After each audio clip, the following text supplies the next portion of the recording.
early in the war, and they were in their Biafran hometown, feeling relatively safe because the war seemed far away. Then suddenly they heard the loud, terrifying sounds of bombing very close to them, and they knew that they had only minutes to leave their home and run into the interior for safety before the Nigerian soldiers arrived. Watch Chimamanda, you have seen it all. So, people when they study history for school, this video is for now. Because when we study history for school, where all these white, they are coming close to us and using the same strategy where they take deceive our forefathers, where they used to deceive us for a long time. When you see it, you will know. You will say, no, this cannot happen. So watch this video. It's very, very important.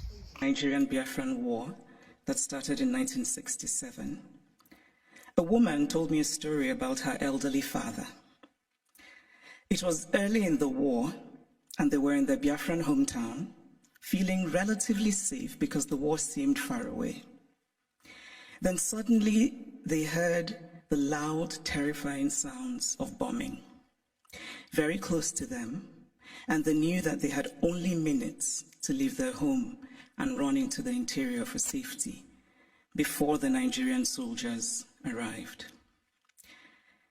The elderly father was a wealthy man, but the only thing he rushed to take with him was his ikenga, a piece of wood, a beautifully carved piece of wood. But it wasn't just a piece of wood. It was also the repository of spiritual meaning. The ikenga represented his chi, his personal spirit, as well as his ancestors, his guardian angels. I was struck by this story. This man, facing the possibility of never seeing his home again, chose the thing that mattered most to him.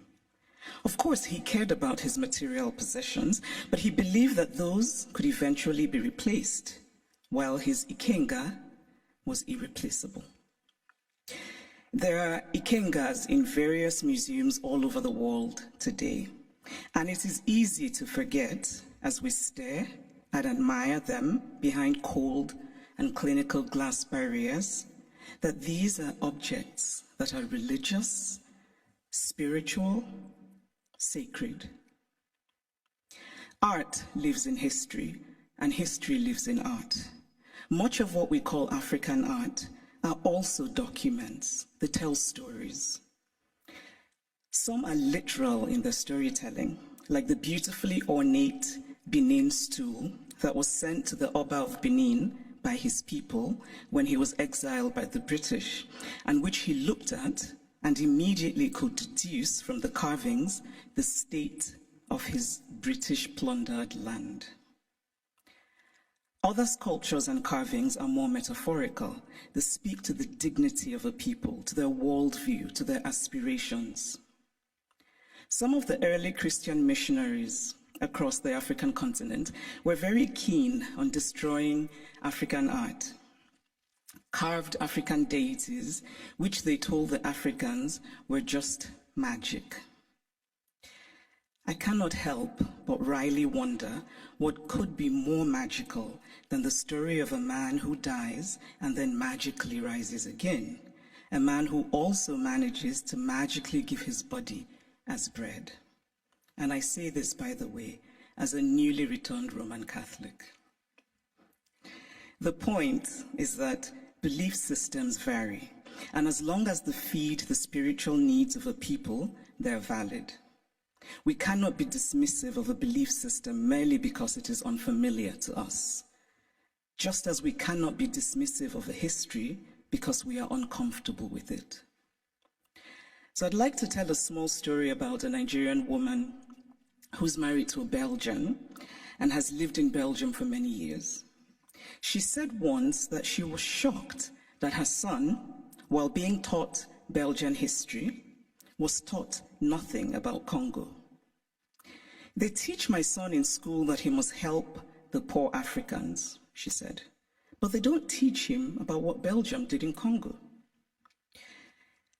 Now, if Hassan does not learn that the modern Congo state began 100 years ago as the personal property of a brutal Belgian king who was desperate to get wealthy from ivory and rubber, if Hassan does not learn that the hands of Congolese people were chopped off with rusty axes for not producing enough resources to meet a king's greed, if Hassan does not learn that the Belgian government later ruled Congo with a deliberate emphasis on not producing an educated class, if this young Belgian boy knows nothing of these incidents, then at some point they will perhaps no longer have happened, because the past, after all, is the past, because we collectively acknowledge that it is so.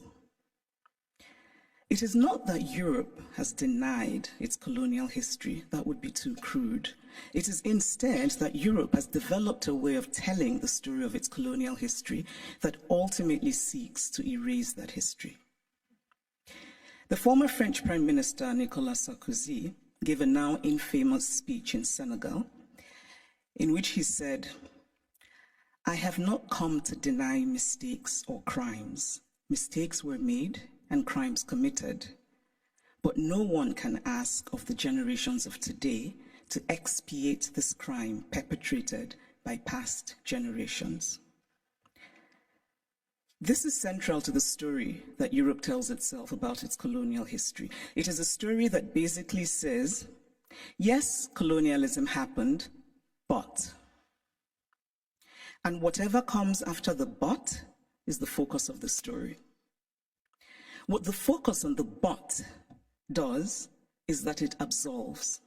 It frees Europe of responsibility, of a significant and traceable connection to the African present, and it allows Europe the glow of charity. But the truth is that the past does not merely tell us what happened yesterday, it also illuminates what happens today. If we acknowledge that present-day Europe is shaped by the Renaissance of 600 years ago, by the Enlightenment of 300 years ago, then surely we cannot say that what happened merely 100 years ago in Africa no longer matters. It matters. We are gathered today in this reconstructed palace, a beautiful place, but also a place that represents Germany's nostalgia for imperial times. When Kaiser William II lived here, German troops were killing children, women, and men in Southwest Africa.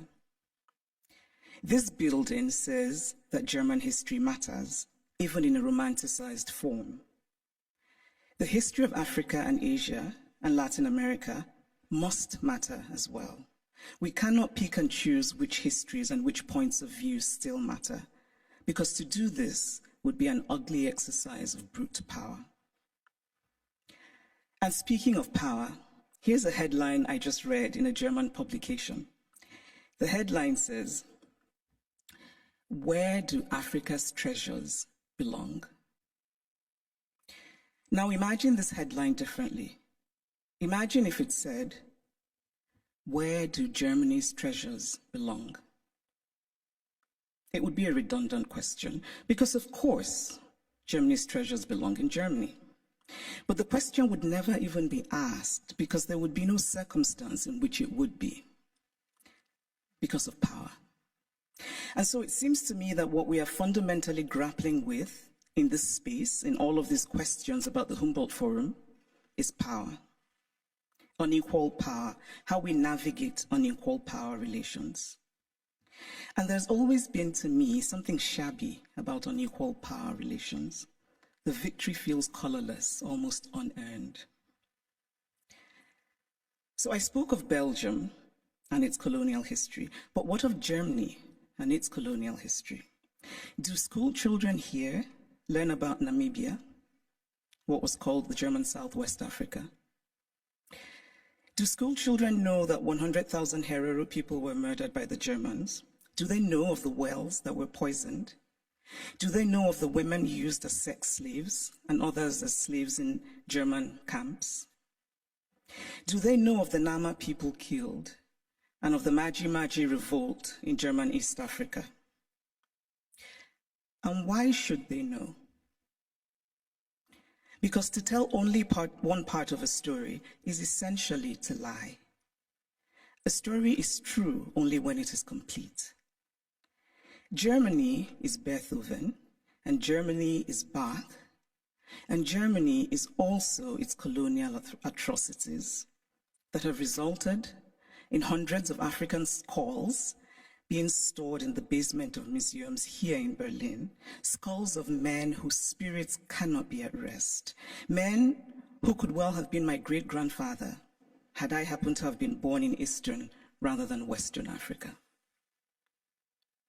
It is only fair to fully own all of the stories of Germany. All countries have parts of their pasts that they're not proud of, that they would rather forget. But it takes courage to face those parts and bring in some light. And this is a time for courage. The courage to hear dissenting voices, such as those of the people who are outside right now protesting. They should be heard and included. They have valid concerns. The courage not merely to say, we take your criticism, but to follow it with action. The courage to say, we were wrong. The courage to say about art acquired illicitly, this is not ours. Tell us what to do with it. The courage to do provenance work and to actively use local knowledge. The courage to act and to act now and not become crippled by endless planning and endless talking. The courage to believe that it can be better. We cannot change the past, but we can change our blindness to the past. And why, by the way, is the term ethnological used for art from certain parts of the world and not art for other parts of the world? And then in discussing some of this art that we term ethnological, and I would argue that the language itself already suggests a hierarchy of value, when we talk about this art that was stolen, we're told that they cannot be returned to Africa, for example, because Africans will not take good care of them. It is not merely condescending to say, I cannot return what I stole from you because you will not take good care of it. It is also lacking in basic logic. Since when has the basis of ownership been taking good care of what is owned? This position is paternalistic arrogance of the most stunning sort. It does not matter whether Africans or Asians or Latin Americans can take care of the art stolen from them. What matters is that it is theirs. The brilliant Nigerian artist Victor Hikameno put it much better than I could, and in very Nigerian terms. He says, if I come and steal your wrapper, and I say I won't give you back your wrapper, because you will not